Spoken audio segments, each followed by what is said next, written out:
Support for Carolina Business Review is provided by Grant Thornton. Operating in more than 100 countries, our tax, audit, and advisory professionals specialize in helping companies unlock their growth potential. Blue Cross Blue Shield of South Carolina. Please visit us at southcarolinablues.com. And Sunoco, a global manufacturer of consumer and industrial packaging products and provider of packaging services with more than 300 operations in 35 countries. Well, the business of making, drafting, enacting legislation can be awesomely theatrical, but now, during both North and South Carolina's General Assembly sessions, is when decisions are made and compromise, hopefully, is arrived at for the best of the Carolina's citizens.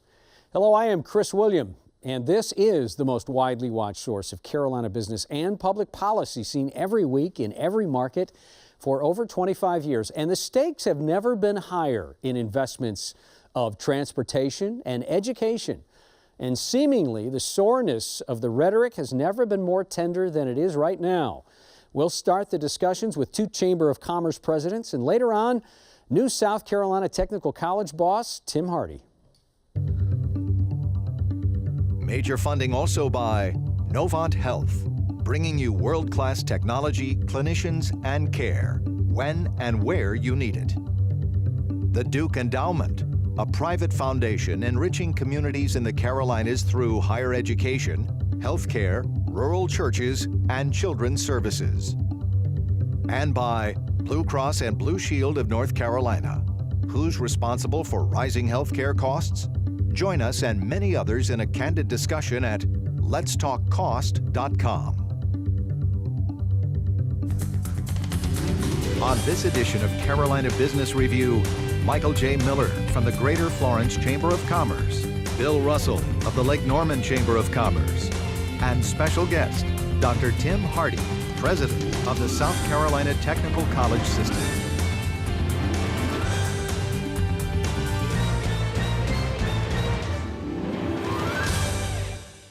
Hello, welcome to our program. I'm smiling and kind of laughing because always the good stuff always happens like right before it comes on, but we'll save that for later. Bill, Mike, welcome to the program. Thank you. All right, Bill, we're starting with you. In North Carolina, there seems to be an effort to have a solution around House Bill 2, or what's been called the bathroom bill, and that's House Bill 186. That is a bipartisan effort to find some common ground to get North Carolina to move forward on what has been a fairly contentious issue now for at least well over a year, close to 2 years. So, Bill, is this House Bill 186, is this a bona fide effort that's going to find some sea legs and actually might work? I hope so. I was talking to Senator Tart yesterday, who said at least he thinks it has training wheels. The Lake Norman Chamber of Commerce, we haven't endorsed or supported 186, but we think this is a strong foundation to move from. And you mentioned in your monologue compromise. And this bill, whether you're Democrat or Republican, the unintended consequences of House Bill 2 has been devastating to North Carolina, not only economic development, but the national perception as well. And when we have site managers that are looking for company to expand or relocate, they look for reasons not to come to a state. And we're taking off the list right up front. We don't even know the lost jobs that we have because we don't know all of these companies. And so it had devastating impact. And also on the hospitality and travel sector. You're not to minimize any demographic that feels any particular way about this bill, but how can we have the dialogue that is sensitive to proponents and opponents of both points? How can we not just sweep under the rug that the social issues do mean something to people, but then again, but still move forward as a community? I tell you what, I really think that we need to lock the governor and Senator Berger and Speaker Moore in a room and say, okay, guys, don't leave the room until you have something that you can move forward on, because to a large degree, Governor Cooper is going to control what the Democrats want to do in the legislature, and certainly the Speaker and Senate Pro Tem, they are going to control the Republican votes, and we have to come together on this. At the end of the day, this is going to be something that we have to compromise on. We're going to have to get out of our comfort zones and find something that works for North Carolina. Mike, you know, not to have you weighed in on the opinion of House Bill 2 or House Bill 186 in North Carolina, but South Carolina economic developers have been kind of smiling and nodding all during this processing. You know, it's a beautiful thing, guys, because we keep picking up some business. What kind of advice, though, as you watch this kind of unfold, and knowing what you went through with the Confederate flag, and we know the terrible tragedy in Charleston was kind of the flashpoint to finally get a decision, but what could North Carolina do? How could North Carolina have this political debate that might actually move the ball forward? Well, I agree with Bill. I mean, I have watched it from a distance. I'm not so sure we've benefited that directly in South Carolina from some of the loss that they have here in North Carolina. But as Bill says, I think you need to find a solution here, and probably very, very soon. And it's probably going to come from different parts, unlikely places that maybe before haven't stepped in, but people are going to have to make a stand on this at some point. But I don't think it's really affected South Carolina all that much.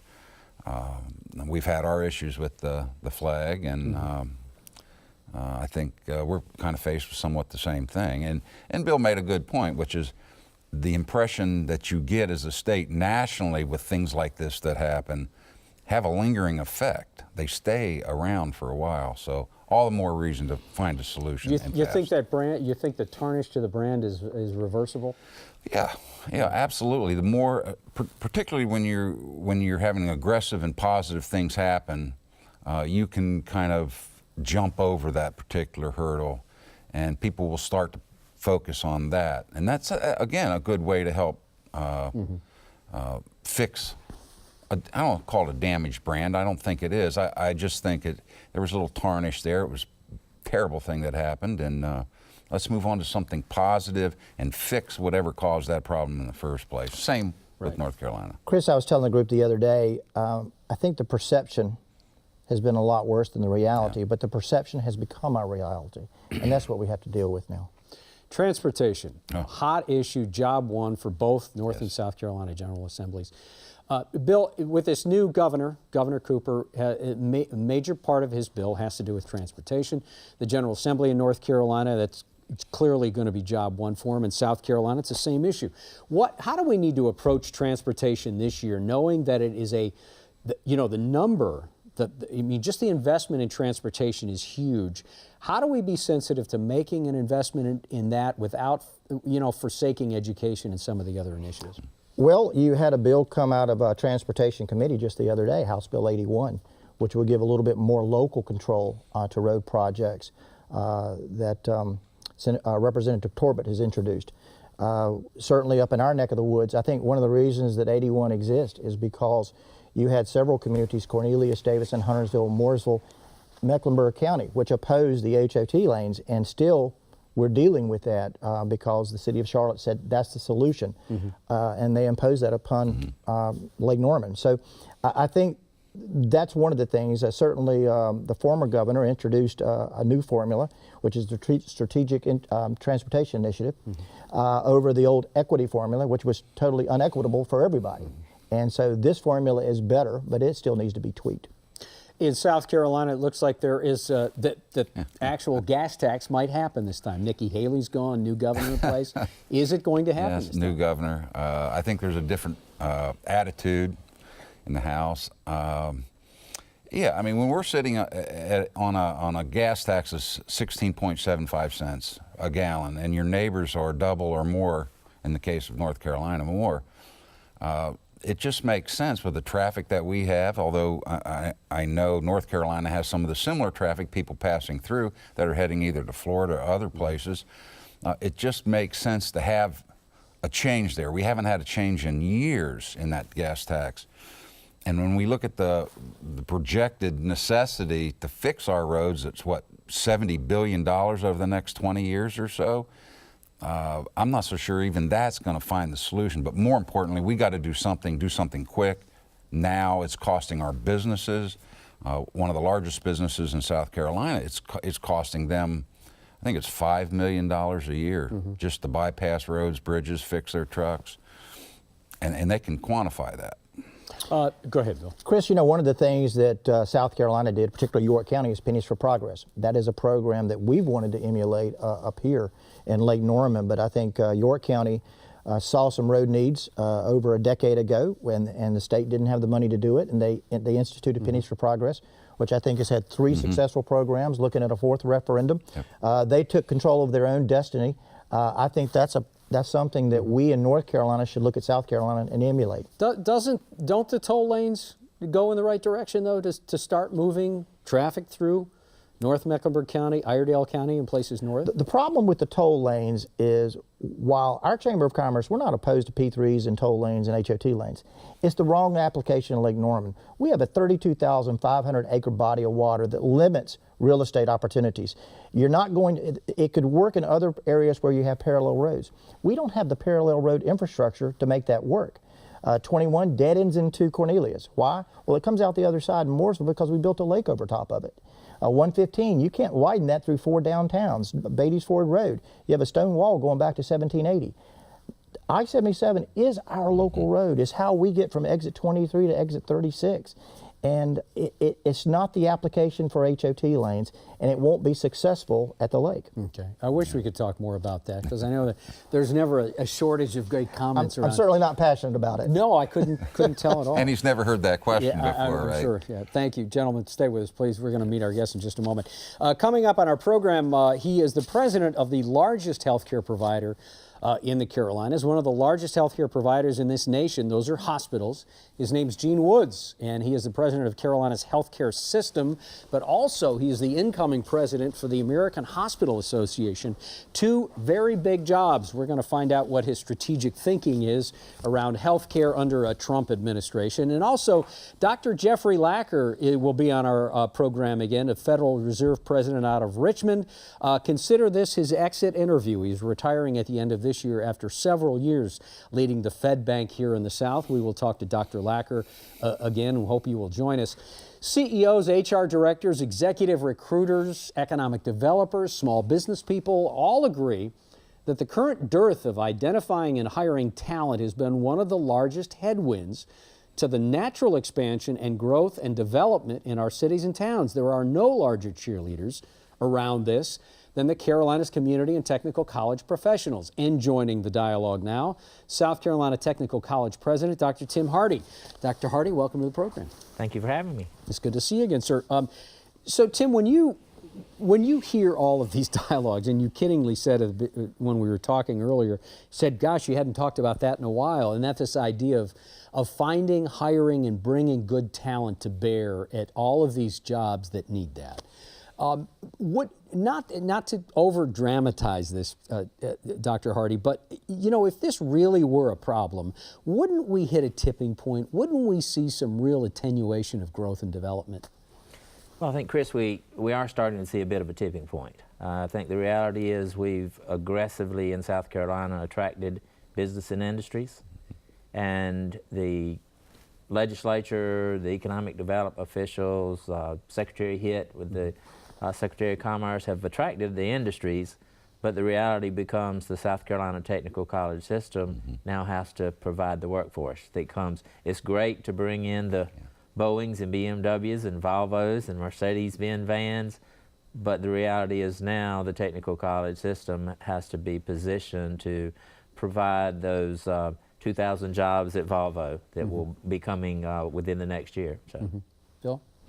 I was just listening to that, and I had a meeting last week of entrepreneurs that talked about the lack of skilled workforce.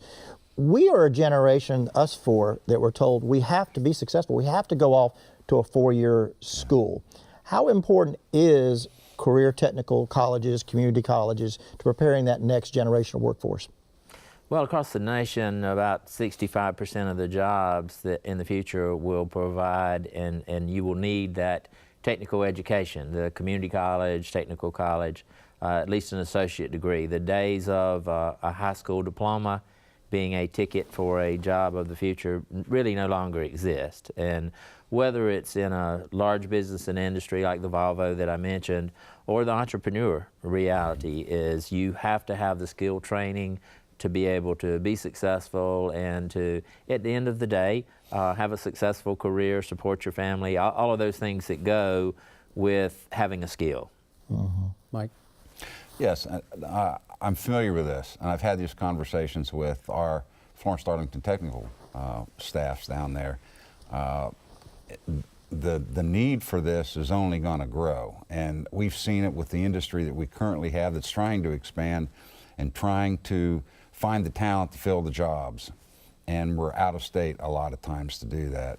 But what I have found interesting, and I've witnessed this, people in our poorer sections, more regional areas, they're now finding the opportunities where before, after generations and generations, education wasn't part of the mix for them. And I guess I'd ask you, what is it you're doing, or what is our systems doing to bring those people out of the rural areas into the education field? Because once they're educated, their children now understand the need. And I've seen this happen where somebody makes it and then their children make it and then their children make it. What are we doing to pull them in to the system? I'll start with just in terms of sort of the generational change. The reality is it's not just a graduate from one of our 16 technical colleges and it changes their life, but it really changes the lives of their children and their children's children. It becomes that mechanism for them to realize a skilled job is a possibility for them. I think the other piece of what you mentioned, what are we doing? One of the things that we serve almost 250,000 South Carolinians through our 16 technical colleges. But one of the changes I would see us taking place in the next few years is even, I'll call it a seamless transition from K-12 to the technical college system. Our average age right now for the technical colleges in the state tends to be around 26, 27 years old.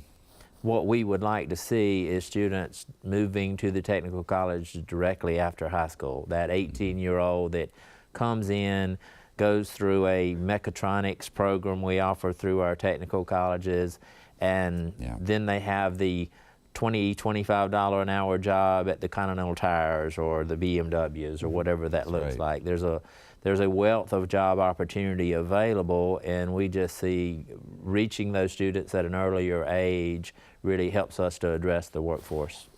Yeah, President, hold on one second, Bill, because I want to bring this around. So President Hardee, you've got, geez, I mean, it seems like it couldn't be a better time for a lot of this to come together. You've got Molly Spearman, who was here talking about how this is important. So you got K through 12. You've got your predecessor, of course, Jimmy Williamson, now in North Carolina doing the community college system. Got that link.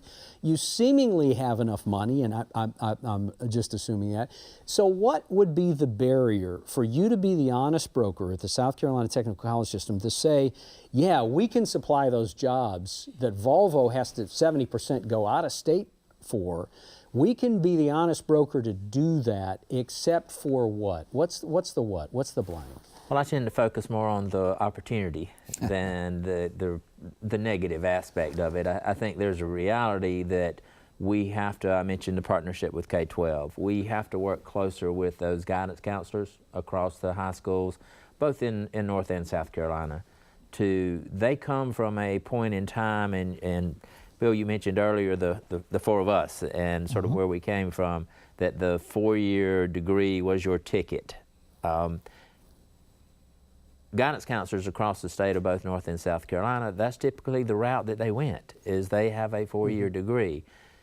At that point in time, an associate degree that is in welding was not a ticket for success, whereas today it's the $100,000 a year job if you're skilled in an arena like welding or mechatronics or those particular programs. So just making the guidance counselors and parents more aware of the opportunities that actually exist, and also recognizing that with the larger employees across the state of South Carolina, there's opportunities to grow beyond that entry level. They are looking for someone that wants to be a long-term employee of that industry, and I think it opens the door for opportunity for them in the future. Now, you mentioned the Volvo and the 70% piece.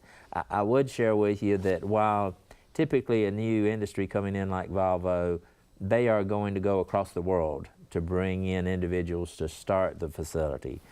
But when they have in their case, 1,700, 2,000 employees, typically the Boeings, the BMWs that have been here for years in the state, about 90% of their workforce is South Carolinians by the time they're Fully fully integrated, functioning. yeah. So you tend to start with certainly a much higher number of, I'll call it out of South Carolina, because you're looking for people that have already manufactured cars and built planes. And so that early in, certainly a lot of those jobs go out of state, but we're around 90% of the jobs end up going to South Carolinians. Bill, thank you for being patient. Yeah, meeting with those entrepreneurs, they talked about a lack of work ethic in millennials, and they pointed to our generation. We're at the office until the job's done, and at 5 o'clock the millennials check out. Is it just a unique work ethic, or is it a lack of a work ethic that you see? I don't think it's a lack of a work ethic. I think it's a bit unique, and certainly we come of a time that is the 8 to 5 and beyond that as your way to success. As colleges, to be honest, we've had to grow and be innovative with our employees. The reality is I served for 10 years as president at Central Carolina Technical College before I became the system president. Even at an institution like that, you have to recognize that the young people that come to you today for jobs, it's not that they have a poor work ethic, it's a different work ethic. And their cell phone is their pathway, that they're connected to the rest of the world. That's a different dynamic than what we were accustomed to years ago. Now, I'm sure all of us either have a cell phone in our pocket right now or are connected quickly to the world through that, and just recognizing that you have to be flexible. We have found that as colleges, especially in terms of attracting faculty and staff, you have to understand that you're only successful as much as you're able to attract talent. Not just in the Boeings and BMWs and Volvos, but really at our 16 institutions across the state. Michael? On the tuition front, Sure. then, what's new to help, or what's happening in your area to help the poor, the folks that are really struggling to try to get that education and just quite can't put them funds together? What's new in that front? Because that's critical for a lot of people to enter the education today.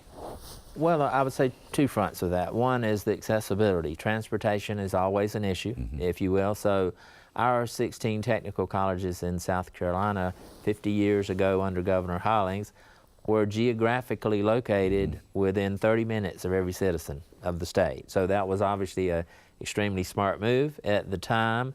I think the other piece of that becomes the affordability. The technical colleges are certainly built around the idea of being affordable to the citizens of the state. We do that in certainly a variety of ways. In South Carolina, we have lottery tuition assistance that is available for every South Carolina resident that pays about 60% of the tuition for the students there. The other piece is we've had several opportunities with counties to actually support the, through what we would call, I will use Piedmont Technical College as an example. They have something called the Greenwood Promise. And in essence, it's 2 years of tuition-free education for graduates from high school there.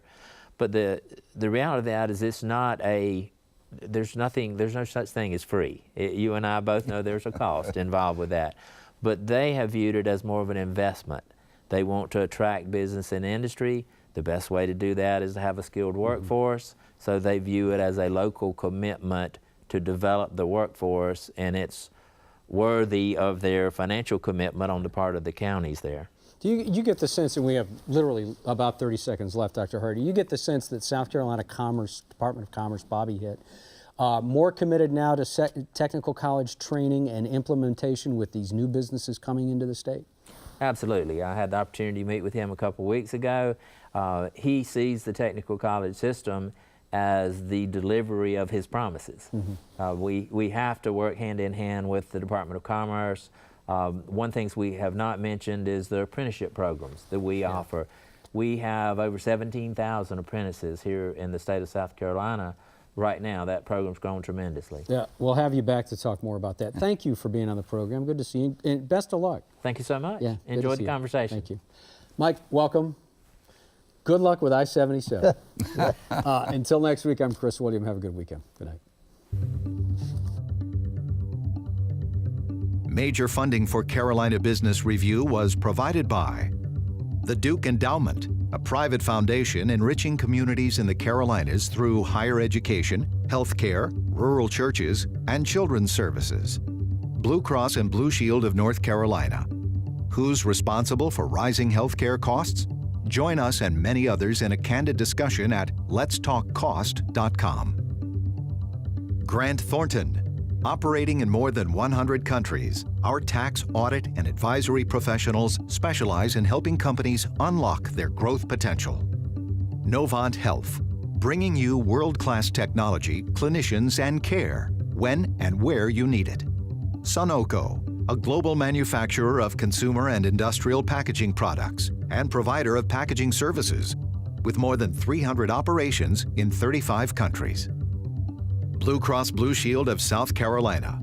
Please visit us at southcarolinablues.com. And by viewers like you. Thank you. Promotional consideration provided by Business North Carolina Magazine. For more information, visit carolinabusinessreview.org.